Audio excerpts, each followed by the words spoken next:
2023년 대한민국에는 공산 전체주의라는 듣도 보도 못한 유령이 떠돌고 있습니다.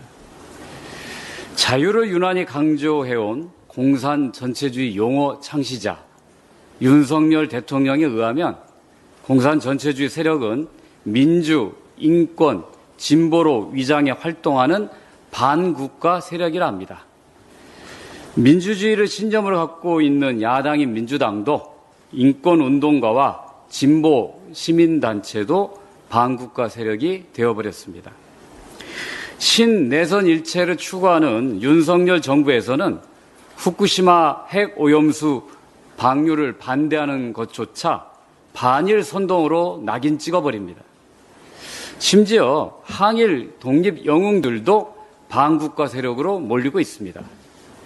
보동정투의 영웅 홍범도 장군은 과거 소련 공산당에 가입한 적이 있다고 해서 흉상을 철거하려 하고, 의열단원으로 활동한 정율성은 중국 인민해방군가를 착곡했다는 이유로 광주의 정율성 공원을 없애라고 합니다. 나아가 항일과 민주의 자랑스러운 역사를 지우고 민주주의 유린자 이승만, 친일 반민족 행위자 백선엽, 군부 쿠데타 주도 박정희를 대한민국의 최고 영웅으로 만들고자 기도합니다. 이승만은 나라를 세운 사람, 백선엽은 나라를 지킨 사람, 박정희는 나라를 키운 사람으로 추앙하는 이들은 이미 친일 반민족 행위자로 국가기관이 규정한 백선엽의 동상을 국민 세금 1억 5천만 원을 들여서 회전식으로 세웠고 곧 이승만 기념관을 세우려고 합니다. 대한민국 초대 국군의 초대 참모총장 이웅준에서 10대 백선엽까지 모두 일본군이나 만주군 출신입니다. 지금도 육사 교정에는 5.16 쿠데타를 일으킨 박정희가 세운 비석과 미 장군 벤플리트의 동상이 있습니다. 나라를 지키는 군인을 양성하는 육사에 홍범도 장군이 있어야 하는 이유는 외국 장군이나 쿠데타 주도 세력이 아닌 항일 독립군 정신을 계승해야 하기 때문입니다. 그런데 이 사람들은 큐리 부인으로 널리 알려진 노벨상 수상자 마리 큐리 박사가 1911년에 프랑스 공산당에 가입했고, 화가 피카소가 1944년에 프랑스 공산당에 가입한 사실은 모를 것입니다. 한국의 메카시 주의자들은 이제 어떻게 하게 될까요?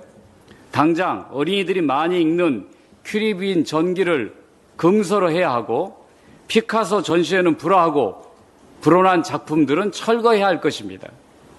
또한 노벨 물리학상과 화학상을 연이어 수상한 큐리 박사의 경우 홍범도 장군의 중복 서운을 문제 삼는 것처럼 노벨상 위원회에게 중복 수상 배우가 의심스럽다고 이의를 제기할 것입니다. 그런데 국민들이 모르는 자유 참칭 세력들의 공통된 특징이 있습니다. 사익을 추구하는데 뛰어난 능력이 있다는 것입니다. 공직에 임명되면 당연히 해야 하는 재산 등록 과정에서 감사원 사무총장 유병호, 총리 비서실장 박성근, 김소영 금융위 부위원장이 백지 신탁에 부당하다는 소송을 제기했고, 용산 대통령실에는 무려 9명이 백지 신탁을 거부했습니다. 문재인 정부 때는 상상도 할 수 없는 일입니다.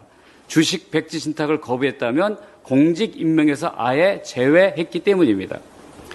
이들은 겉으로는 공산 전체주의를 반대하면서 속으로는 사익 전체주의를 신봉하고 있는 것입니다. 공직을 수행하면서도 돈 벌 자유를 주장하는 것입니다.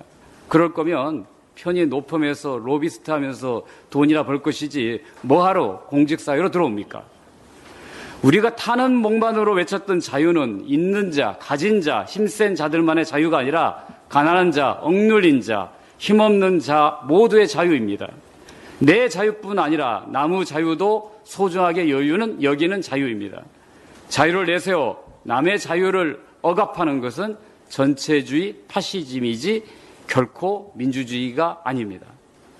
대통령이 나서서 이념 전쟁을 진두지휘하면서 대한민국은 완전한 민주사회에서 독재 국가로 회귀하고 있습니다. 윤석열 대통령이 너무 나서는 게 문제입니다.